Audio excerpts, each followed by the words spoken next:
Welcome all. Today we are going to see a topic in obstetrics, that is placenta accreta. So first we'll see what is placenta accreta. This is a rare condition, it is not a common thing. Here the placenta is directly anchored to the myometrium, that is to the surface of the myometrium, either partially or completely, and there will be no separation by decidua. There will not be the presence of decidua in between the wall of the uterus and the placenta. So as I said earlier, it is a very rare form of adherent placenta. It may be due to either two reasons. The first one is imperfect development of the decidua, and next is due to the excessive proliferation of the chorionic epithelium. As a result of excessive proliferation of chorionic epithelium, the villi invade into the underlying musculature, and this leads to the condition placenta accreta.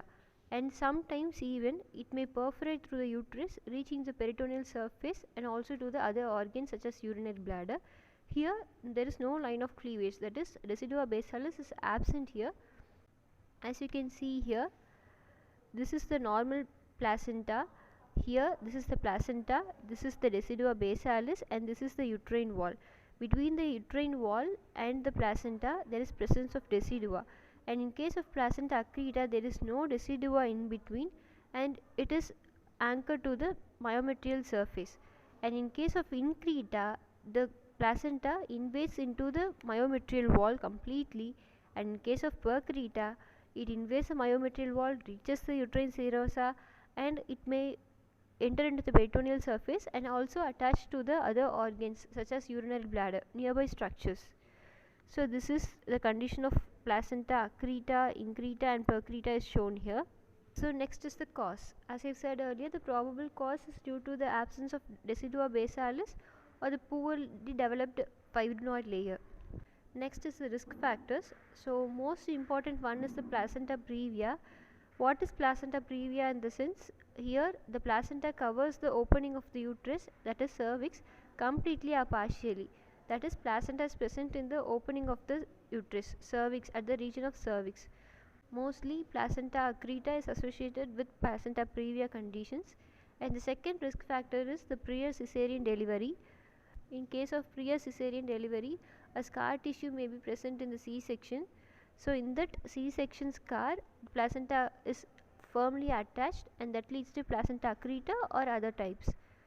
So next risk factor is the prior uterine surgery, that is, it may be dilatation, curettage, manual removal of placenta, gynecolysis or myomectomy. And next one is the increasing maternal age and parity. So coming to the incidence in the year 2015, as per the survey, 1 in 533 pregnancies is placenta accreta, and experts says that rising rate of caesarean sections is the cause for the rising number of placenta accreta. And next one is the types. First one is placenta accreta, placenta increta and placenta percreta.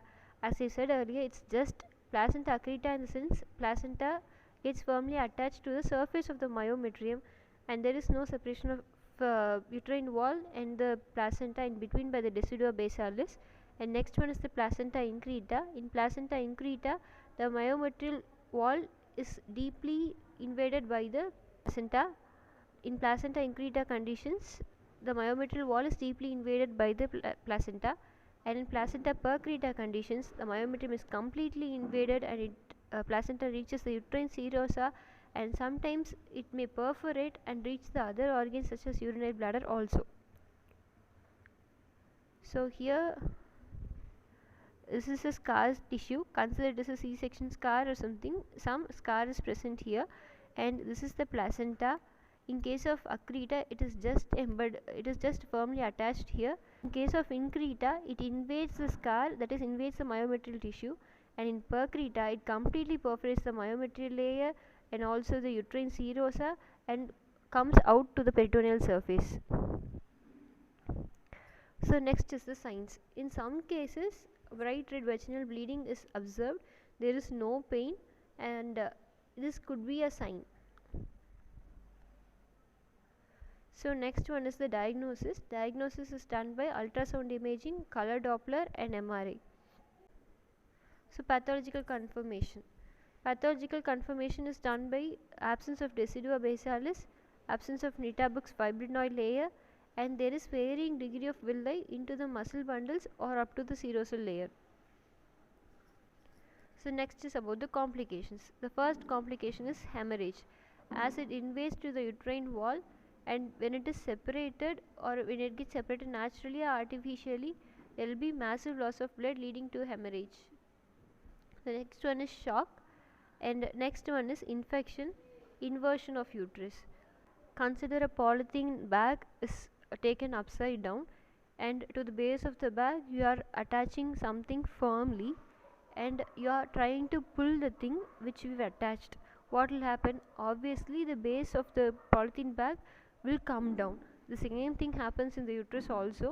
This placenta is firmly adhered to the myometrial wall, and when it is attempted to separate, this causes inversion of uterus. So the complication is inversion of uterus. Next one is postpartum hemorrhage. Next one is preterm labor. So coming to the management, it is divided in two cases, that is in partial placenta accreta and in total placenta accreta. In case of partial placenta accreta, uterine contraction has to be induced and hemostasis is to be done. So for this conditions, for these cases, oxytocin is given to provide effective uterine contractions, and in cases following C-section, for arresting bleeding, oversewing is done, and if uterus fails to contract, hysterectomy has to be done to prevent the loss of blood. In case of total placenta accreta, hysterectomy is indicated in Paris women when in some patients deciding to have child, conservative attitude is taken. So what we are doing in this case is an incision is made above the site of placental attachment in the uterus, and we are clamping and cutting the umbilical cord close to its base of the placenta as close as it's possible, and we are leaving behind the placenta. This placenta is expected to get autolyzed in the due course of time, and to avoid this, appropriate antibiotics should be given, and this may also end in a massive hemorrhage, and if case it ends in a massive hemorrhage, hysterectomy should be done in 100% of the cases. So that's the end of placenta accreta, and if it is useful, share it to your friends, like, share and subscribe.